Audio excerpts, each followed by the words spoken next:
अस्सलाम वालेकुम जनाब। अज असी तुहाडे वास्ते एक पंजाबी किस्सा है कि जिहदे विच एक साइंसदान दे बारे एक सच्ची कहानी दसी गई है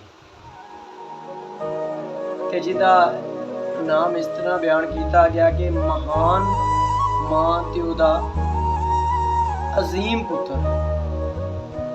महान मां ते उहदा अजीम पुत्र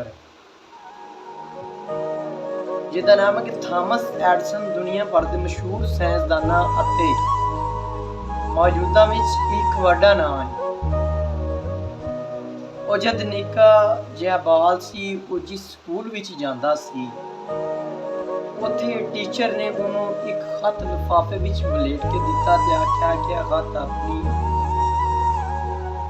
अम्मा नूं कहना कि खोल के पढ़े।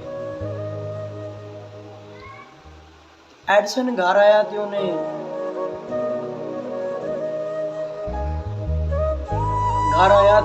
वो खत अपनी मां जी के हाथ विच दिता ते आखन लगा कि मां खत पढ़ के रुकी। फिर उन्होंने कहन लगी कि एडिसन तू कल तू स्कूल नहीं जाऊंगा। टीचर आख रही है कि एडिसन इतना ज़हीन ते आला दिमाग दा मालक है, जिस स्कूल विच तू पढ़न लई जांदा है उस स्कूल दे टीचर तैनूं पढ़ाउण दे काबिल ही नहीं है। वो कहते ने एडिसन नूं घर विच ही आला तालीम दी जाए ते पढ़ाया जाए ते चंगी मेहनत की जाए कि ज़हीन ही बड़ा है। अगल चेते रखन योग है कि किसी भी नेक सीरत मां दे लई औलाद दी तालीम ने तरबियत करना सब तो बड़ा फर्ज है। औलाद की तरबियत तो बाद और कोई भी शै प्यारी नहीं है। एडिसन दी अजीम मां ने अपने बच्चे नूं घर विच ही पढ़ावना लिखावना शुरू करवाया ते कुछ चिर बाद वो रब नूं प्यारी हो गई। एडिसन दी मां ने अपने पुत्र दी रूह विच हिम्मत लगन मेहनत सबर तवक्कल दुनिया दियां सिफतां दुनियावी सिफतां घुट के भरियां होंदियां सन। अपनी अजीम मां दी इस मेहनत ते बाकमाल तरबियत पर वो दुनिया का एक बड़ा साइंसदान बन गया।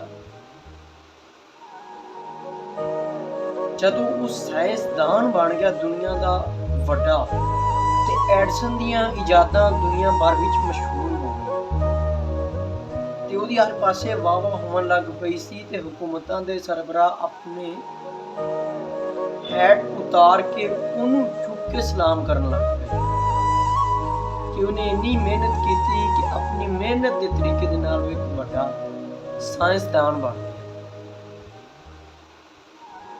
ते देखो जी इतफाक नाल एक दिन वो अपनी मां जी नूं याद कर रहा सी कि मां जी दे संदूक चों चीज़ां कढ के देख रहा सी कि उन्होंने वो खत दिसिया जिहड़ा ਉਹਦੀ टीचर ने ਉਹਦੀ मां ਦੇ ਨਾਂ लिखिया सी। एडिसन ने छेती नाल खत खोलिया, फिर वो खत पढ़ के ਉਹਦੀਆਂ ਅੱਖੀਆਂ फटियां ਦੀਆਂ फटियां ही रह गई कि टीचर ने तो इस खत विच लिखिया सी कि तुहाडा पुत्र एडिसन एडा ही नलायक ते फुड़ मगज है कि इसदा दिमाग भी ठीक तरह काम नहीं करता। सारी क्लास के बच्चे इहनूं टिचकरां करदे ने, ਇਹਦੇ ਵੱਲ ही वेख के हसदे रहंदे ने।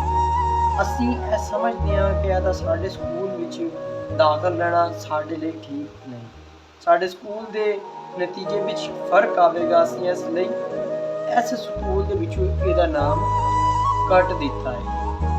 ਇਹਨੂੰ ਆਪ ਹੀ ਘਰ ਵਿੱਚ ਪੜ੍ਹਾਓ ਤਾਂ ਚੰਗੀ ਮਿਹਨਤ ਕਰਾਓ ਜਾਂ ਕਿਸੇ ਹੋਰ ਸਕੂਲ ਵਿੱਚ ਦਾਖਲ ਕਰਾ ਦਿਓ। ਇਹਨੂੰ ਕੱਲ੍ਹ ਤੋਂ ਸਾਡੇ ਸਕੂਲ ਨਾ ਘੱਲਿਆ ਜੀ। ਐਡਿਸਨ ਦੇ ਹੱਥਾਂ ਨੂੰ कांबा छिड़ गया ते खत हाथां चों थल्ले डिग पिया ते उहदियां अखियां मां दी उस महान महात्मा नूं याद करदियां छम छम वसन लग गईयां। मां वर्गा घन छावां बूटा मैनूं नज़र न आवे। मां वर्गा घन छावां बूटा मैनूं नज़र न आवे, लैके जिस तू छां उधारी रब ने 100 रग बना। लो जी है उस साइंसदान की तुहानूं असीं तालीम के बारे दसदे हैं कि जिहड़ा अज तो ਕਈ ਵੇਲੇ ਪਹਿਲਾਂ ਜਿਹਨੇ ਸਭ ਤੋਂ ਪਹਿਲਾਂ ਬਲਬ ਈਜਾਦ ਕੀਤਾ ਸੀ। ਇਹ ਉਸ ਸਾਇੰਸਦਾਨ ਦੀ ਤਾਲੀਮ ਦਾ ਸਭ ਤੋਂ ਨੇਚਰਲਾ ਹਿੱਸਾ ਸੀਗਾ ਕਿ ਜਦੋਂ ਉਹ ਸਭ ਤੋਂ ਪਹਿਲਾਂ ਤਾਲੀਮ ਹਾਸਲ ਕਰਨ ਲਈ ਸਕੂਲ ਦੇ ਵਿੱਚ ਗਿਆ ਸੀ। ਤੇ ਦੇਖੋ ਕਿ ਸਾਨੂੰ ਵੀ ਚਾਹੀਦਾ ਹੈ, ਮਿਹਨਤ ਕਰਨੀ ਚਾਹੀਦੀ ਹੈ। ਬਾਕੀ ਜੀ